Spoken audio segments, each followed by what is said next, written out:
अस्सलाम वालेकुम। आज का हमारा टॉपिक है parts of developing long bone. Lecture को स्टार्ट करने से पहले मैं बताती चलूँ कि आप मेरे channel daily dose of education को लाइक करें, शेयर करें और सब्सक्राइब करें और बेल आइकन पे क्लिक करके और वीडियोस को सिलेक्ट करें ताकि आपको नए आने वाली वीडियोस की नोटिफिकेशन मिलती रहे। तो आज का हमारा टॉपिक जो है ये डीबीटी प्रोग्राम से रिलेटेड है। हम अपने पिछले जो टॉपिक जितने भी कवर अप करके आ चुके हैं वो हमारे 9th to 12th स्टैंडर्ड तक जो है वो कंसर्न थे। आज का हमारा टॉपिक डॉक्टर ऑफ फिजियोथेरेपिस्ट जो है उसके सब्जेक्ट्स एनाटॉमी से रिलेटेड है और ये बोन का चैप्टर है। आज हमने बोन की एनाटॉमी डिस्कस करनी है। एनाटॉमी होती है किसी भी बॉडी स्ट्रक्चर को हम जब डिटेल वाइज स्टडी करते हैं, स्ट्रक्चरल स्टडी करते हैं, वो हमारे पास एनाटॉमिकल स्टडी होती है। तो आज हमने जो टॉपिक है वो है parts of a developing long bone, जो कि एनाटॉमिकल ही स्ट्रक्चर को हम यहाँ पर स्टडी करेंगे। अगर हम एक बोन की बात करें तो हमें पता है कि एक रिजिड स्ट्रक्चर है, डायनेमिक है, कॉन्स्टेंटली चेंजिंग और एक कनेक्टिव टिश्यू की टाइप है हमारे पास बोन्स हमारी बॉडी को एक बोनी फ्रेमवर्क जो है एक ख़ास प्रोटेक्शन और कैरेक्टरिस्टिक फॉर्म बॉडी को अप्लाई करती है, प्रोवाइड कर रही होती है और प्रोटेक्शन बोन्स जो है ये प्रोवाइड कर रही होती हैं। तो बोन्स हमारी जो है बॉडी का एक बहुत ही मेन पार्ट है। तो अगर हम इसका जनरल जो है कॉन्सेप्ट देखें कि बोन का इंटरनल स्ट्रक्चर और उसके मेन जो हैं टर्म्स जिनसे हमें फेमिलियर होना चाहिए इस चैप्टर के अकॉर्डिंगली, तो आज हमने उसके मुताबिक एक जनरल जो है डायग्राम बनाई है जिसके मुताबिक हम इसकी जनरल डिस्कशन करेंगे स्ट्रक्चर वाइज। तो ये हमारे पास एक बोन का स्ट्रक्चर है। इसमें फ़र्स्ट ऑफ ऑल हम इसको 3 पार्ट्स में डिवाइड करते होते हैं। जो इसके एंड्स हैं इनको हम कहते हैं एंड्स ऑफ लॉन्ग बोन। ये हमारे पास एक लॉन्ग बोन है, इसके एंड्स की हम बात करें तो इन्हें हम एपिफाइसिस कहते हैं। एपिफाइसिस को अगर आपने मज़ीद डिफ्रेंशिएट करना है तो आप अपर एंड को कह सकते हैं प्रॉक्सिमल एपिफाइसिस और लोअर एंड को आप डिस्टल एपिफाइसिस कह सकते हैं। और इनको दूसरे जो है वो आप मीनिंग में ले सकते हैं एंड्स ऑफ लॉन्ग बोन। यहाँ पर जो है स्पॉन्जी बोन्स प्रेजेंट होती हैं। स्पॉन्जी बोन्स और कम्पैक्ट बोन्स आप लोग 9th क्लास में ही पढ़ के आ चुके हो कि स्पॉन्जी बोन्स हमारे पास थोड़ी फ्लेक्सिबल बोन्स होती हैं और स्पॉन्जी बोन्स हमारे पास रिजिड स्ट्रक्चर का होता है और आउटर स्ट्रक्चर होता है उनका। अगर हम बात करें डायाफाइसिस की तो हमारे पास ये एक लॉन्ग बोन की जो शेफ्ट होती है, जो मिड पार्ट होता है that lies between the ends of bone, उसे हम शेफ्ट कहते हैं। इसका सेकंड नेम हम शेफ्ट है ऑफ बोन, उसको हम डायाफाइसिस, उस रीजन को हम डायाफाइसिस कहते हैं। उसके साथ साथ अब हमारे पास एपिफाइसिस के रीजन के ही सराउंडिंग में मेटाफाइसिस भी प्रेजेंट होता है। मेटाफाइसिस भी एक ऐसा रीजन है जो कि हमारे पास बोन का एक ऐसा रीजन है जो कि बहुत ज़्यादा एक्टिव है। आप इसे एक्टिव रीजन भी लिख सकते हैं। अभी हम इसको पढ़ेंगे कि हमारे पास ये क्या क्या। पहले हम इसको इंटरनल स्ट्रक्चर्स को देख लें कि जो एपिफाइसिस में स्ट्रक्चर लाए कर रहे हैं उसमें आर्टिकुलर कार्टिलेज प्रेजेंट होता है जो जॉइंट्स के लिए मूवमेंट, हाइलीन कार्टिलेज की टाइप ले लें जो कि जॉइंट्स में बहुत ज़्यादा अबंडेंट होते हैं, तो हमारे पास वो प्रेजेंट होते हैं एपिफाइसिस के रीजन में, चाहे वो अपर एंड हो या लोअर एंड हो। उसके साथ साथ यहाँ रेड बोन मैरो प्रेजेंट होती है, यानी स्पॉन्जी बोन्स प्रेजेंट होती हैं और स्पॉन्जी बोन्स कंटेन करती हैं रेड बोन मैरो। उसके बाद अगर हम बात करें तो एक एपिफिजियल लाइन हमने यहाँ पर देखी है। ये हमारे पास एक एपिफिजियल लाइन है जो कि मेटाफाइसिस के रीजन में जो है एग्जिस्ट करती है। एपिफिजियल लाइन क्या है ये हम मेटाफाइसिस को डिस्कस करते हुए पढ़ेंगे। मज़ीद हम देखें तो ये हमारे पास एक बोन को भी जो है न्यूट्रिएंट्स चाहिए होते हैं डेवलपिंग के लिए, ग्रोथ के लिए, क्योंकि यही हमारी बॉडी का पार्ट है जो कि ग्रोथ जो है वो शो करता है। तो इसको भी न्यूट्रिएंट्स चाहिए और वो न्यूट्रिएंट्स उनको मिलेंगे in the form of blood, जिसमें न्यूट्रिएंट्स उनको मिलता है, सप्लाई होती है। तो न्यूट्रिएंट आर्टरी जो है ये यहाँ पर मैंने शो की हैं जो कि उसके सराउंडिंग में प्रेजेंट होती हैं और ये जिस पॉइंट पर न्यूट्रिएंट आर्टरी बोन के अंदर एंटर होती है उन्हें हम न्यूट्रिएंट फोरामेन कहते हैं। ये हम आगे डिटेल वाइज स्टडी करेंगे जब हम मज़ीद लेक्चर्स बनाएंगे इस टॉपिक पर। फिर हमारे पास ये एक रीजन है जो कि डायाफाइसिस में एग्जिस्ट करता है। आपने हर रीजन को उसके जो है पार्ट के अकॉर्डिंगली डिस्कस करना है कि हमारे पास कार्टिलेज और रेड बोन मैरो और स्पॉन्जी बोन एपिफाइसिस में प्रेजेंट है, मेटाफाइसिस में भी, और एपिफिजियल लाइन जो है वो एक स्पेसिफिक स्ट्रक्चर है जो कि मेटाफाइसिस से ही रिलेटेड है। और डायाफाइसिस में हमारे पास एक मेडुलरी कैविटी आ जाती है जिसमें येलो बोन मैरो प्रेजेंट होता है। येलो बोन मैरो और रेड बोन मैरो में फ़र्क क्या है कि रेड बोन मैरो में जो है हीमोग्लोबिन, जो हमारे पास प्रोटीन है, ऑक्सीजन कैरिंग प्रोटीन, ये बनाने के लिए जो पिगमेंट्स होते हैं ये प्रेजेंट होते हैं, जो कि इसको रेड कलर प्रोवाइड कर देते हैं। येलो बोन मैरो में फैटी एसिड्स प्रेजेंट होते हैं, जिसकी वजह से उसे येलो कलर जो है वो मिल जाता है। Yellow bone marrow medullary cavity में प्रेजेंट होता है, बोन के इनसाइड।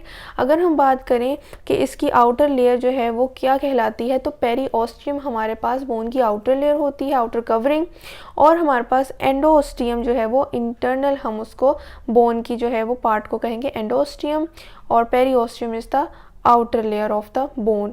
कंपैक्ट बोन हमारे पास जो आउटर पार्ट होता है उसे हम कंपैक्ट बोन कहते हैं, जो कि रिजिड स्ट्रक्चर है।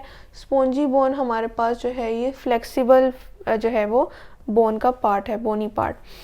तो ये हमारे पास जो है इसको हमने जनरली डिस्कस कर लिया। अब हम इन टर्म्स को जो है ये थोड़ा डिस्क्राइब कर लेते हैं। तो एपीफाइसिस की हम बात करें, डायफाइसिस और मेटाफाइसिस की, तो ये तीनों हमारे पास बोन के मेन क्लासिफिकेशन है।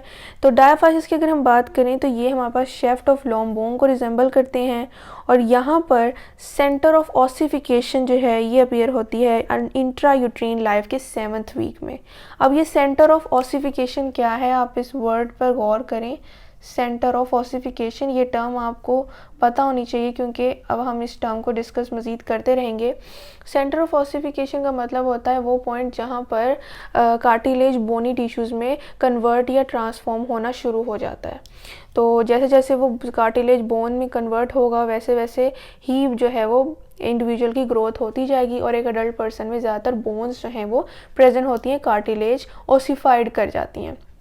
इसीलिए जब न्यूबॉर्न बेबी में सॉफ्ट बोन्स होती हैं, यानी कार्टिलेज प्रेजेंट होता है, जिन्होंने अभी बोनी टिश्यूज़ में कन्वर्ट होना होता है एट द एज ऑफ 1 और 2 ईयर्स। तो सेंटर ऑफ ऑसिफिकेशन जो है ये यहाँ पर जो होगी वो प्राइमरी जो है सेंटर ऑफ ऑसिफिकेशन होगी, यानी first primary centre of ossification diaphysis में, जो कि ड्यूरिंग इंट्रायूट्रीन लाइफ ही 7th वीक में जो है ये अपीयर हो जाएगी, 7th वीक में, यानी बर्थ से पहले। और इस ऑसिफिकेशन सेंटर को हम प्राइमरी सेंटर ऑफ ऑसिफिकेशन इसीलिए कहते हैं। उसके बाद अगर हम एपीफाइसिस की बात करें तो एपीफाइसिस में जो ये ग्रीक जो है वर्ड है, AP means upon and physis mean growth. अब अपॉन ग्रोथ का क्या मतलब है कि ये हमारे पास एंड्स ऑफ लॉन्ग बोन को रिजेंबल करती है, ये हम बात पढ़ चुके हैं।